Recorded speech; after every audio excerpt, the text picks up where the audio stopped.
left her faithful, fruitful law practice of 4 years for her soul's calling to impact humanity in a greater way. She now empowers leaders towards self-awareness, spiritual awareness, and purpose.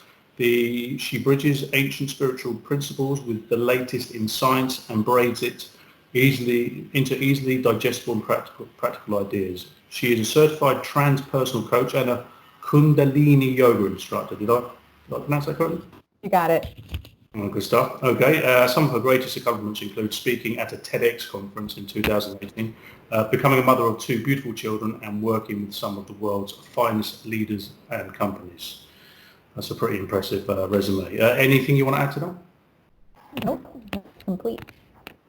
Lovely. All right, we'll get into it then. So the reason I've contacted you was due to universal laws, energy fields, and what your website mainly talks about, I found, was awareness. And I want to get into that in a minute. But before we do, can I just get you to give me a kind of a summary of what you think of the current education system? Well, I feel like I have a first-hand look at the current education system because I have 2 kids, one that's 7, one that's 3. And, in what I know now about the world and who we are as a species and the truth, I believe, I feel like that the education system is a dumbing down.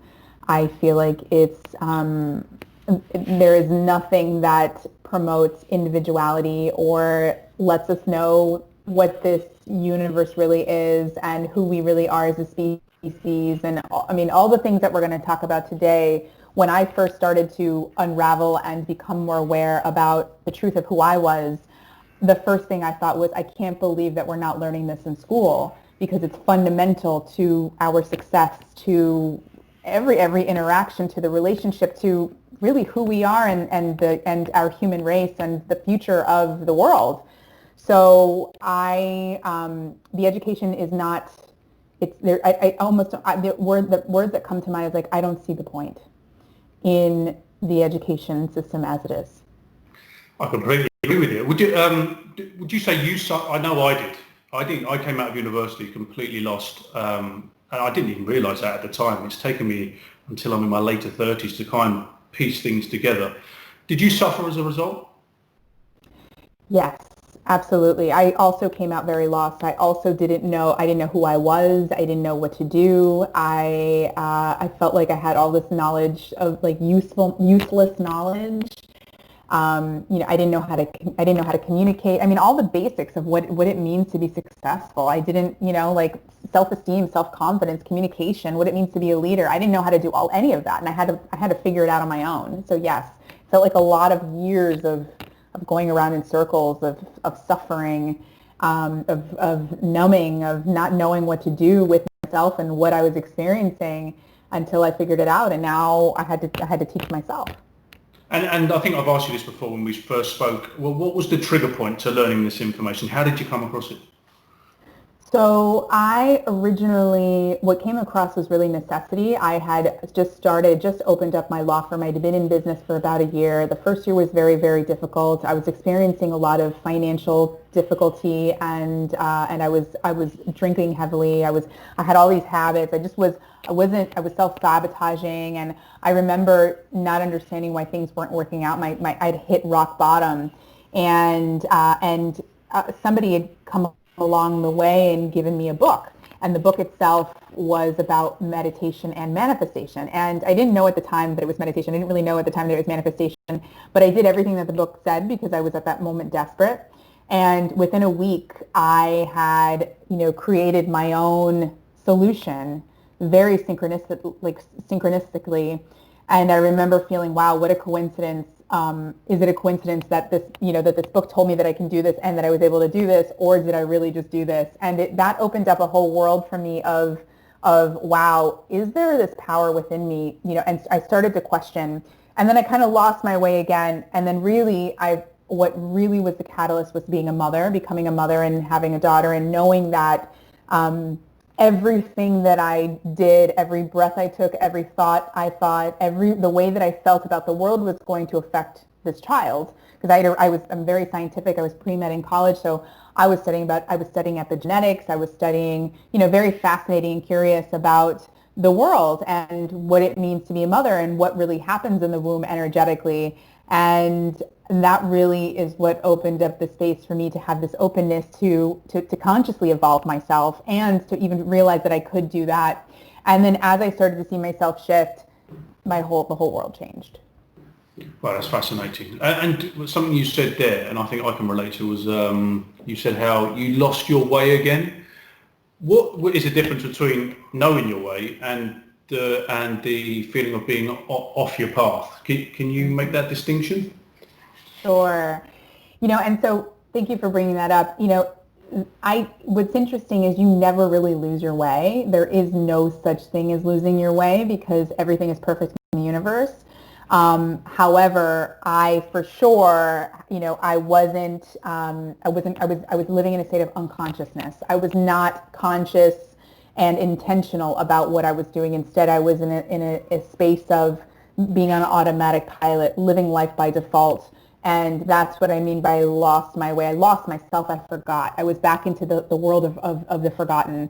And really when I recentered myself into the consciousness is when I remember. It's that state of remembrance. And that really is that's what I believe, we're here to do. And what I'm here to do is to help people remember who we are, because in the like the deepest, there's a deep sense of us because it's where we come from. If we silence ourselves and give ourselves enough stillness, we can access that part of us that knows. There's a deeper part of us that knows the truth.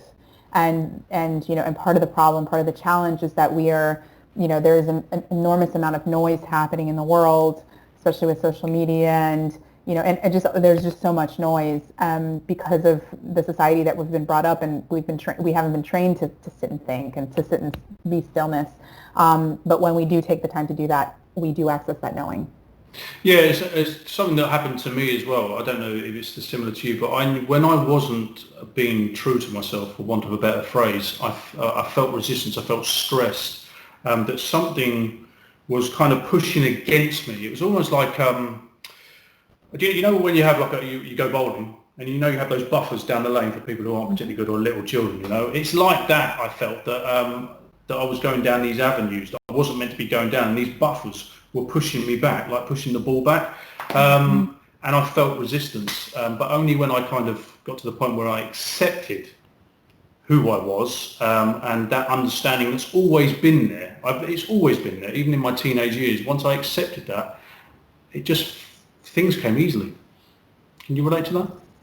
Yes, absolutely. It's that state of exactly what you're saying, that state of resistance, that state of suffering, and then all of a sudden something somehow brings you back into that, because life is always, it's a automatically self-correcting, force. And so you were recorrected back onto the path. But you're right, it's that acceptance is so powerful. And usually though, most people are in a state of non-acceptance, which is what creates the suffering in the first place. It's like, something will come your way and it's this like, the upset that it's here, the upset that they have to deal with it, the upset that it's happened to them, when in essence it's actually happening for you. And when you can realize that is when you can truly accept it. And that's when the miracle happens, when you have that state of acceptance. Yeah, it's strange. You don't even have to force yourself. It just, I don't know, I can't articulate it, to be honest with you. It's just, it's like going for a stroll by comparison to the other jobs I did. But that leads me on to my next question was, what are the major principles that you think that we need to be teaching students at school? One of them, ones you mentioned when we spoke last, was awareness. Yes. So awareness is how I believe we're evolving. If you go back, I think it's starting from the beginning. I remember learning evolution, but never really, still it being like separate from me. And so it's really remembering and knowing like where we really do come from, so that there is this fundamental foundation of assumption that, number one, we all come from the same place with all of life. and therefore we are all interconnected with all of life. And you know, at some point along the line of evolution, it went from like unawareness to all of a sudden we were aware of ourselves. And so that is how we are evolving. And I've noticed those shifts within me of the shifting of consciousness and the shifting awareness, all of a sudden being able to feel life, see life in a whole different way, see myself in a whole different way. So awareness, I believe, is really important, not only because it's the vehicle, but also it's who we are. We are pure awareness. Awareness is like, you know, so what we know as life is the manifest. It's the things that we know, the thoughts, the butterflies, our body, who we know, you know, what we see, what we experience, what we, you know, through our five senses. However, beyond, underneath that, you know, and within it, is consciousness, and it's pure awareness. It's the contentless, it's the boundlessness, it's the timeless. It's who we are. We are all of it and none of it, and we are beyond it. You know, so we're beyond this lifetime. And so I just can imagine what it would be like to know that at such a young child, like such a, you know, as a student, the timelessness that we are.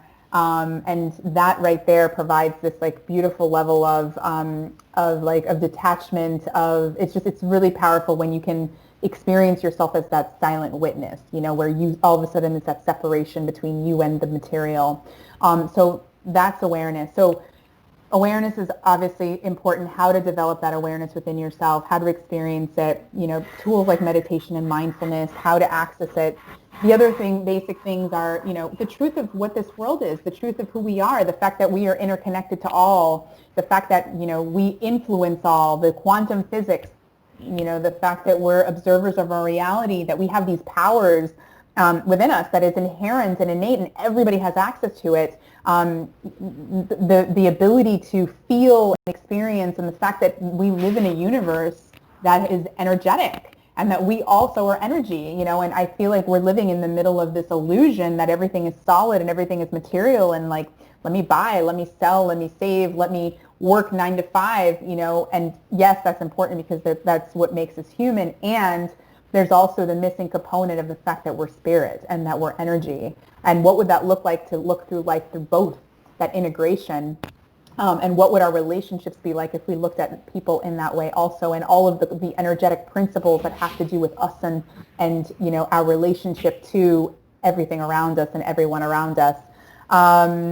I think also the power of knowing what our body and our brain really are, you know, how our brain is really more of a tuning fork and our body is more of a translator of, you know, both processing all of the information and energy around us, and also that, you know, really knowing how to connect to that living natural intelligence that is living within us now, that, you know, the aliveness of life. I just feel like we would live in a completely different place if we were able to build a generation that really knew the truth of this from the ground up. That life that you said that's within us, is that intuition? Intuition is that, you mean the natural intelligence, the life that is living and breathing within us. Intuition is our ability. I think it's a part of it. I think intuition is just it's a vehicle for us to read consciousness, to know consciousness. And our body is the tool, and intuition, I think, is the vehicle. Like, it's how we use that tool to read, to know consciousness. And you know, the more that I've developed my intuition, the more that I have. I mean, it's incredible what I'm able to do now, and what I wasn't able to do before. But what I'm able to see, what I'm able to experience, what I'm able to feel, and the knowingness that I have. And the ability now to trust that knowingness, and that is in essence is intuition. That's something I'm learning now, is to trust my intuition. I think Albert Einstein said, was it Albert Einstein? He said that intuition is a sacred gift and the mind is a faithful servant. But we've created a society that honours the servant, is it? And we've forgotten the gift, or something like that. So with regards to, so we've covered awareness, what are the other principles you think are important to teach students? I think some of the other principles that are important are, I mean, there's so much, and really it's just, I feel like at the end of the day, it's really the truth. But the principles of energy, the powers of the universe, you know, because like some of the qualities to use, in order to go through this life: trust, curiosity, observation, the power of your attention, the fact that, just the basics of how to navigate life as a human being. I think is really important. I think also, even the power to influence and reprogram the energy. I mean, as an attorney, even though I'm not marketing my practice, I have some clients that come in and contact me for some things. And I recently, a few months ago, did a settlement negotiation. It was the first time that I really used all of this, and so I accepted it because I thought, I wonder what this would be like if I were to actually use all of this knowledge now to do it. And it was really amazing to see how it worked, to program the energy of the actual, the field of what the conversation that we were going to have with the opposing, because we had two men versus two women, and they all, men didn't want to pay the women, and the women were like, you owe me $100,000. And so there was a lot of different dynamics to it. And so, applying these principles to real life, and remembering that we can program the field, we can influence others, we can, when the mirror effect of the quantum entanglement, that when, it's like two parts to an equation, that I can influence you simply by influencing myself, which means I can also heal you by healing myself. And the power of that, and being able to use that, in these sort of three-dimensional ways. And we ended up getting what we wanted. So it was really amazing. So I've learned a little bit. Tell me if I'm wrong. Is there those unlimited realities out there? And are you saying that you programmed your energetic field to create the reality that you wanted, and that was best for all of you? Is that what you did? So it's basically what I did. I not only set out. So one of the things that, I think there were many parts to this, but yes, it was the visual. We visualized what would be the ideal outcome here. You're right. That wouldn't hurt. That would be the best interest in all, because that's really going to be the most important thing, is coming from a place where we get the outcome that we want, and it's also not going to be hurting anybody. It's, so there's the desire, and also in the best interest of humanity. What we also did was who do we have to be in order to do that? Because, if you are still if in your subconscious you're still holding on to resentment and a belief for whatever, or I'm not worthy, then that reality you might not be able to lock in those particles, because you don't believe, and there's a part of you that doesn't, the truth of what's happening underneath the iceberg within you, is not an energetic alignment with the reality that you're trying to create.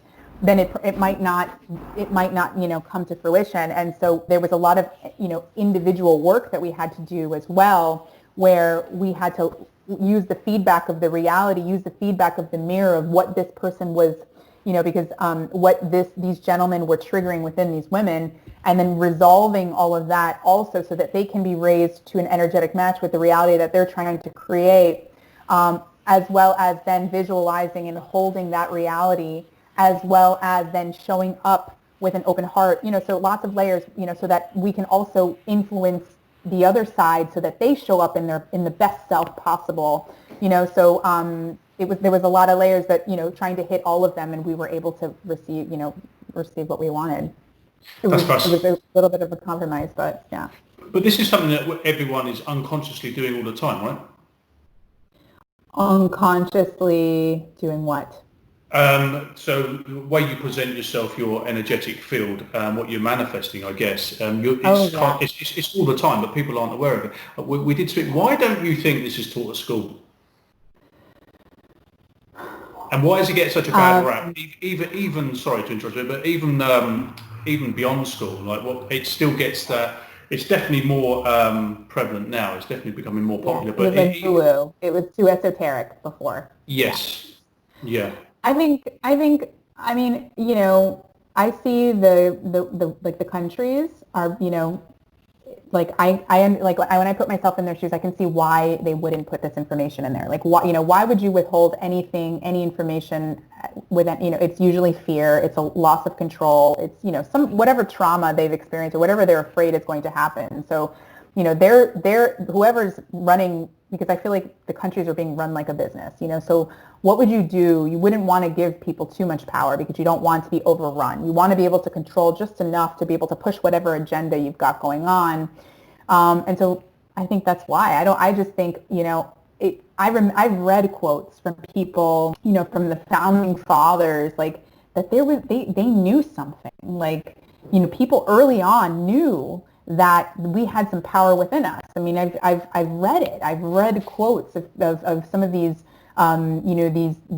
these officers and, people that were alive at that time that knew something was up. And I wonder if, they, in thinking about the future, like, if we let them know this power, then, then we'll, what will happen? It'll cause chaos. I mean, who knows, and maybe there were good intentions, maybe there weren't. But at the end of the day, it's crazy to me that we're learning, things like, even like, algebra, just like things like calculus, like things that I don't personally use in my life. I can understand, like, if you've got the quality of problem solving, but I think what would be even more useful would be like, how do you financial literacy, how do you become an entrepreneur, how do you, create a reality, how do you have self-esteem, how do you communicate, how do you become a leader, like all of the things of like becoming the greatest adult, like ever, greatest human being ever, because that's the type of entity, that you want your country to be, the most powerful, you want the country to be the most empowered, but I think it's all based in fear. I think that's why the education system is the way that it is. Yeah, do you think that's the same with the church? I'm sorry? Do you think that's the same with the church through the ages? Oh, yeah. Yeah. I mean, I grew up Catholic, so Yeah, yes. I think it's the same thing with the church. I think so too. I think it's the fear. Why else would you put rules and limitations on, and boundaries when we're limitless? Nice. We're limitless. We do that. I like that, yeah, limitless. That's a very fair point. The second question I was going to ask you why do you think it's important, but I think you've answered that. But how best to teach this information to students at school? I mean, I think make it fun. It's fun anyway, right? Yeah, it is fun. It is fun. I mean, yeah, it's so fascinating, so fun. I mean, you can easily teach this in very easy. I mean, I teach people now that have no idea what this is. People that have never heard it. I tend to be like the gateway, like for a while, non-believers. And you've got to believe in something for me to work with you. Because I've also worked with atheists and that just didn't work. And when you don't believe in anything, like that doesn't work. There's got to be a little bit of openness and willingness. But I say for students, I think you make it fun. You can do experiments. I mean, a lot of my learning has been through my own experiments, doing my own energetic experiments with myself, with my life, with, let's just try and see how we can do this with our, with the settlement. That was an experiment. I do experiments and then I document to see what happens, because I think, it's fun. It's fun. So there really is so much that you can do. I've done even like groups where, we have a circle of groups and then I have people randomly come together and then I have them try to find the connection point or why the universe might have brought them, because even every interaction is a holy encounter. Every interaction is, perfection. So like, why is this exact group here? Why did we get put together? Like, because there's no person that, the people that weren't here aren't supposed to be here and everybody that's here is supposed to be here and everybody attracted each other in some way. So even like fun experiments so that you're training yourself to be curious, you start to love the idea of what this could be. There's so much that you can do. I mean, that would be so much fun to build that curriculum, I'm sure. Oh, 100%. Like I said to you before, there's only because I'm learning this stuff now, it's like a magic to it. But what's something really small that you could try to test the universe? So there is a book actually. It's called E Squared. That has a series of energetic experiments, and so one of them that I've learned in that one, that it was something I read early on, was why don't you ask the universe for a sign? So like using that sort of creating a relationship with you and the co-creator, because we're co-creating with the universe. So universe, within the next 48 hours, provide me with a sign that you exist, or provide me with a sign or something like that, and but also knowing, like, also holding the space of, like, you're not making the universe, your servant, because that's also not the energy we want to come from. This is merely like a curiosity, holding every creation sacred, because every creation is sacred, because the power of creativity is sacred. But maybe it's something as simple as, like, I'd like to see a sign, or show me a sign within the next 48 hours. And I did that, and I got something so beautiful and incredible when I tried that experiment. Maybe trying an experiment of, like, something fun to manifest, simple, something you don't really care about. Not like, if you're desperately needing money and then trying to manifest a check for some money, that might be hard, because you'd have to work on the underlying, whatever it is that you're feeling desperate about. But maybe it's like, I'm going to manifest an owl. And seeing, all the ways the owl shows up, within you. Okay. Yeah, all the ways the owl shows up in your life. So, like, having fun with this idea of you being observing things into reality, I think could be a really fun, basic thing, so that you start to see the relationship between you and the manifest.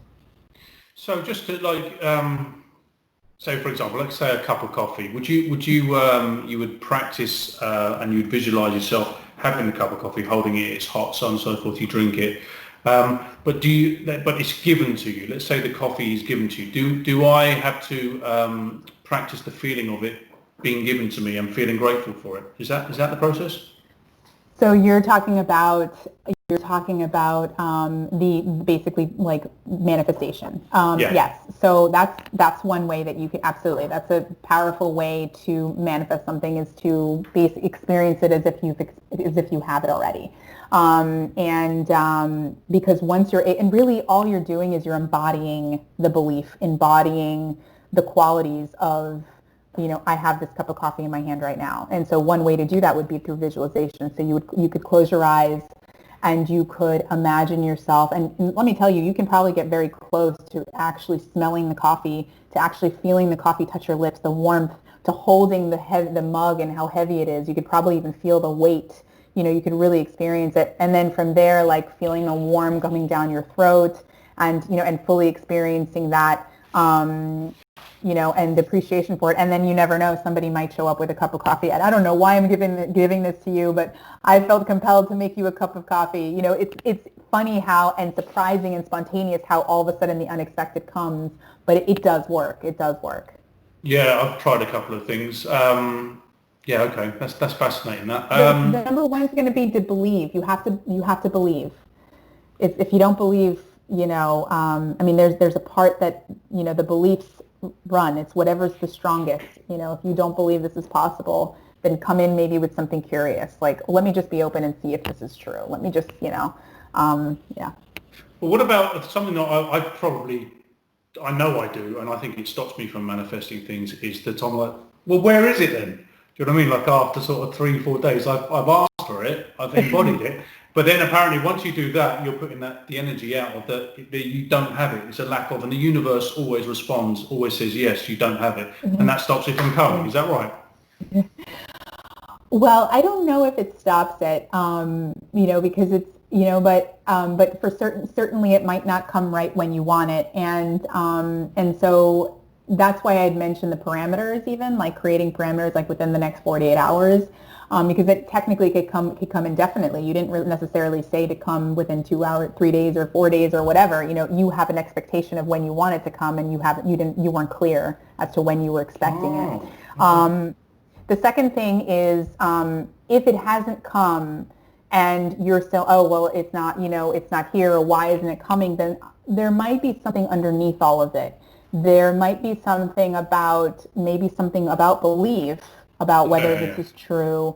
Also, because, like, when you manifest, this is what I desire, holding the vision of what it is that you desire and what it is that you want. And then simultaneously at some point, letting go. And there's a trust that happens, when you surrender it, you're putting it it's coming, and either way I'm okay.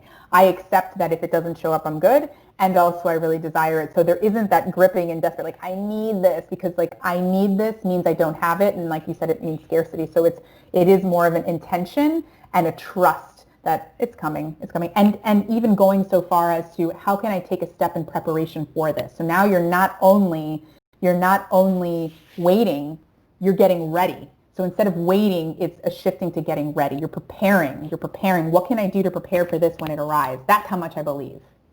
And what are the symptoms of that you know it's coming?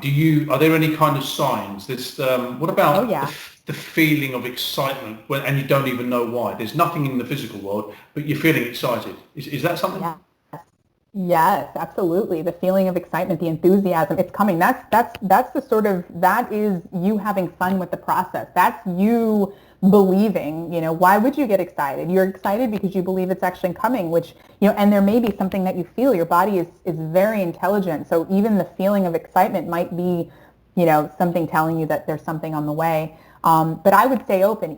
Even like if you had asked, for something in an email with that same title synchronistically shows up. Thank you, universe. Like, yes, like it's like as if like it's like little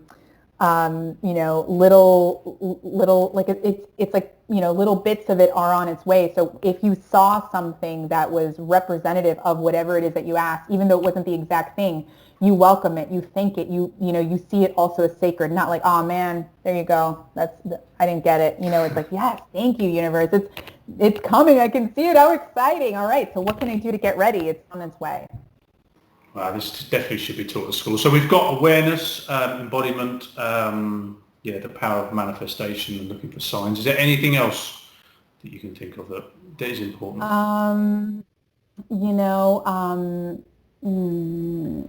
Trying to think as far as I think it's also, it's making time to be still. It's making time to meditate, because maybe you've asked for a sign or a message. Should I do this? Should I? And it's going to take you to be in the present moment and to be awake to see whenever it comes in. So if there's a development, not only is it, yes, I can do this, but because we're manifesting 24/7 and we're manifesting this body and we're manifesting all of the creation, we don't just manifest when we want something. That's intentional manifestation. But as you mentioned before, there's a default manifestation. As creators of reality, we're manifesting everything. I think it's also really important to, there's an invitation to develop the awareness. So through meditation, through mindfulness, so that you can catch maybe beliefs that are contrary to whatever it is you're asking for. Or, I think that there's also, coming into stillness so you can experience life from its pure potential. Every time you meditate, it's like your lamp is plugging into the electricity of the universe, so it's really important. I think meditation is really, really important piece of it. So would you advocate meditation at school then? Practicing meditation? Yeah. Oh yes. Meditation is where it all started for me. There isn't a day that I don't go by without meditating. It's important. It's when I feel the most connected. It's when I feel the most awake. It's when I remember the most. When I don't get swept away by my default patterning. It's where I'm awake enough after meditation where I'm able to see my default patterning so I can resolve it, so I can move it past. So I'm more awake and more enlightened, every day, every moment. Meditation is a training. Right, okay. My twin sister, she lives in New Zealand, and her daughter goes to school and they teach meditation there, or they practice meditation. So we've got that, trying little games to test the universe we've mentioned. It wouldn't take on a role of that they're going to go to class like 2-3 times a week, would it? It sounds like it's something that's more personal rather than being collective, or could it be collective? I think collective is also beautiful. I think both. I think if it's in school, then it becomes part of the core learning. Like, you've got to learn how to meditate. It's part of the training, part of the same thing that you would do, like you got to learn 2+2. You have to learn how to meditate. You have to learn how to access stillness, because it not only helps for manifestation, but it also helps you to be a leader. It helps you with emotional intelligence. I mean, emotional intelligence is the number one predictor for success over IQ. And so, if we're trying to build successful human beings, we want them to be able to develop that experience of being the witness. So whenever a feeling comes in, they don't go into confrontation, they don't go into conflict, they don't shut down, they don't isolate, they don't go to drugs or drinking. Instead, they're like, okay, I feel so comfortable with my body because I meditated, I know how to do this, and I'm just going to be with this experience and be with this feeling. And then they can continue to move on. It's really, it's imperative. And I think doing it as a group is beautiful and powerful. I think doing it, with collective consciousness, I've experienced the power of collective consciousness where, I used to meditate. There was a retreat, no longer happening, but I would go at least twice a year where I would meditate with thousands of yogis on the top of a mountain and, in this other location. And there was a series of exercises we would do for 3 days in a row for, 8 hours. And we'd take breaks in between, but sometimes it was holding our arms up for 62 minutes. And if you were to try to do that on your own, it would be very, very difficult. But because you are being held energetically by each other, it becomes a one big living organism. The growth, the transformation, the energy, the strength is multiplied. And I've truly experienced the power of this in doing that. So I think collective is also very powerful. And within the confines of school, doing it collectively, what do you think the benefits would be with regards to, things like bullying? Well, I'll tell you, if everybody was meditating, bullying would for sure would decrease. Because the act of bullying, first of all, bullying is like, I don't know what to do with my emotions. I'm experiencing pain and wounding. I probably learned this from my parents, and I don't know how to process what I'm experiencing right now. There's some fear, some pain, something happening for them to take that action. And, and that's what this is about. That's what meditation is about. That's, and so in this experience of learning all of this, of like, oh my God, I'm the universe, there's self-worth that's increased, there's self-esteem, there's self-confidence. You no longer feel like you have to bully and push somebody down because you are not worthy. You realize that we're all worthy. You realize that we're all part of the same fabric. So I don't believe that bullying would happen as often as it would with knowing, if you were to create the curriculum that you're looking to create, the education system, if it was in that way, I don't believe that would happen. And I also believe that the bully wouldn't be isolated. I believe that that's the beautiful thing about the collective. When you start to really connect to the universe in this way, you bring people in. This person would be welcomed. It'd be welcomed with love. Like, there's so much that could happen there. Because the bully's suffering as well at the end of the day. I mean, I know it's hard because of the dynamic, but they're a victim as well for some reason, aren't they? Yes, absolutely. Can you hear me? Yes, I can hear you. It went a bit funny. Can you hear me? I can, yeah, perfectly. Okay, and what about going forward with regards to, not just at school or even individually, but collectively as a society? What are the benefits of this, do you think, long term? And also, if you could just brush over what you think the negatives are as well, if we don't. Wow. I know they're big questions, aren't they?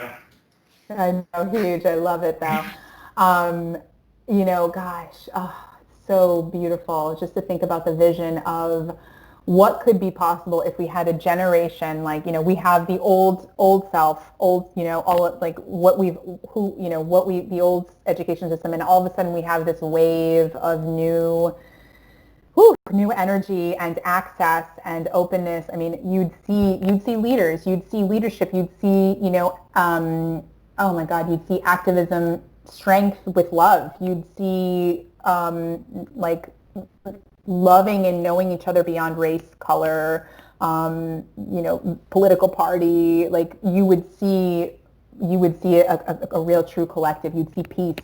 I think you would see people really deeply caring about the earth, because you would, like, at that level, when you experience that, you would know the interconnectedness of you and all of life. So now all of a sudden you're seeing the earth as sacred. So there would be changes, systematic changes that would be happening. I think that it would really save the world. And what's beautiful is because these people then, these kids would turn into their own leaders, they would lead even the older generations. And that's the powerful thing about this work also, is because we are all waves of the same motion and we are all consciousness. Whenever you go through this like deep level of personal development, of transformation, of you know, like getting out, opting out of the unconscious, coming into the conscious, coming into the present, resolving and alchemizing all of the fear, all of the old belief systems, and living life from this new place, you are raising the consciousness of the world. You're raising the consciousness of your immediate circle. You're raising the consciousness of your lineage, of your ancestors. You're changing the future generations. You're changing, because time is, you know, and space is an illusion. It does not exist. Past, present, and future happening all at the same time. You can heal all of it. And, you know, so just imagine like, all of that happening all at the same time. It's really powerful. Now, can I just ask you just something quickly? Yeah. I've heard this before, and I can't wrap my head around it. When you say like the past, the present, and the future are all happening at the same time, can you elaborate on that? I'm halfway there, but yeah, I don't get the past. You're seeing life as a 3-dimension, which is, you know, and I'll tell you now that, you know, after doing this for a few years, to be able to now experience the multi-dimensional universe that we have, you know, and I also know that there's so much more for me to do and so much more for me to evolve, and my own vibration is, you know, being raised as well. But we live in a multi-dimensional universe, you know, where things are happening simultaneously, even though we can't see them. I believe, you know, there's this, scientists have discovered that, you know, empty space, 80 to 90% of what we don't see is alive. It's dark matter, you know, and so what is within that? What is that we can't see? And so I believe there are worlds within worlds that are existence right now that we just can't see and can't experience, because we have been trained to experience life from the 5 sense dimension. And when you start to experience life from the multi-dimension, you start to, oh my God, it's, you know, you start to see, you start to hear, you start to experience, you start to feel, way more. And I mean, I feel like even though I'm light years from where I was, I have a mentor who is even more advanced, you know, and even seeing her access and teaching me how to access is just very powerful. So yeah, but I mean, I don't know that we are supposed to wrap our heads around it, because we can't fully experience it in this moment. Yeah, I understand the process of the present and future realities, but I can't get the past, or is that just a belief that you can't go back? I think it's a belief. You can't go back. There was an experiment. That was done where, and I don't have all the details of it right now, but I can find it, where there was a group, I want to say doctors, where they tried this experiment, you know, and what they did was they healed or gave medicine or did something in the present, and somehow went back through the files and saw that the past had been healed. And it was prayers and intentions for the past. And somehow the files were altered. The past had been affected. Crikey. Wow. Do you have a link for that? Do you know who it was? I can find it for you so you can add it to your... Yes, I can look it up. I'm sure I have it written down somewhere. God, yeah. That's fascinating. Yeah, that is fascinating. Just quickly, when you mentioned about accessing different realities, I suppose that kind of explains the existence of ghosts, or what we perceive as ghosts, right? Mm-hmm. Angels, spirit guides, ghosts, yes. Yeah. Ancestors, yes. I've experienced ancestors contacting me in different dialects. I mean, I didn't know what I was listening to. Yes. How though? It's pretty wild. Were you just sitting there and it came to you, or? It was intentional. It was an intentional space, you know, so you have to be available. You have to have a sincere heart. You know, it's not like, oh, this is BS. Let's just go ahead and play with this. I don't believe, you know, it was a specifically intentional space to contact, you know, to be open and to hear what wisdom is coming through. And I didn't know that it would be ancestry. It was just more of wisdom of life. And that is what came through. And I heard it, you know, in my mind. It wasn't like I wasn't speaking the tongue or anything, but I heard a dialect, and it was as if like a voice, like a, you know, like your own thoughts. And it was like they would say it once, and they would say it again, and then until I spoke it out loud, and then say it once, say it again until I spoke it out loud. And then my mentor, you know, asked for an English translation. And sure enough, there was an English translation. Something came through, and we, you know, and it's been something that I've been holding with me. So, you know, yeah. Yeah, that's fascinating. Yeah, I could talk for ages about that, those kind of things. Just finally, it probably seems obvious, but if we don't implement this into school, and if we don't change the schooling system, I'm talking from a broad perspective, what do you think the ramifications are going forward? So I wish I could say that things would stay the same, but they won't. I think that things will get worse. I think that because we aren't like trained to think for ourselves. We're not trained to be creative. We're not trained to feel our feelings. You know, therefore, like it's wounding, it's re-wounding, it's re-traumatizing each other. There's more bullying, more hate, more division. You know, more war, more conflict, more desecration of the earth. Which means, you know, when I think about the future, you know, which is why I've become in this moment such, you know, I'm feeling an activism emerging within me, because I can only imagine, you know, with my kids, what will life be like? What will the world be like when they're my age? You know, will my daughter feel safe to have her babies? What is she going to be worried about? If we're worried about the things that we're worried about right now, can you imagine what it'll be like 30 years from now? And it's a very scary world, you know, if nothing were to change, because it'll just be more entropy, more destruction, because that's really where we're headed. That's where we're headed, because spirit isn't leading, ego is leading. True. So, yeah. So it wouldn't be a good. And unfortunately, you know, when you're in the unconscious, it's always in hindsight. Always in hindsight. When you're in the conscious is when you're in the present, when you're like, you're like intentional. What would I like? You know, and so right now we're living in the hindsight. Oh man, we should have done this better. Oh man, we should, you know, it's like, it's reactive. Do you think there's more people waking up though? If I had this conversation 10 years ago, people would have thought I was crazy. But more and more people are open to it now. Do you find that? Oh yeah, absolutely. And that's life. Life is, you know, if you look into the natural systems, you know, there's always life is always self-correcting itself. Life is always trying to find balance and the earth has its own consciousness. And I believe that the earth consciousness is also rising. And, you know, and therefore what would have to happen in order for the earth, the collective to rise, would have to have individuals rise. So I believe that, you know, more and more there are, you know, things happening to force people awake, and then more and more people are like, oh my God, you know, just like us, like I want to be on a podcast, or I want to share this message, and you know, and it's contagious. Like this knowledge is contagious, especially once you wake up and realize you don't have to suffer anymore.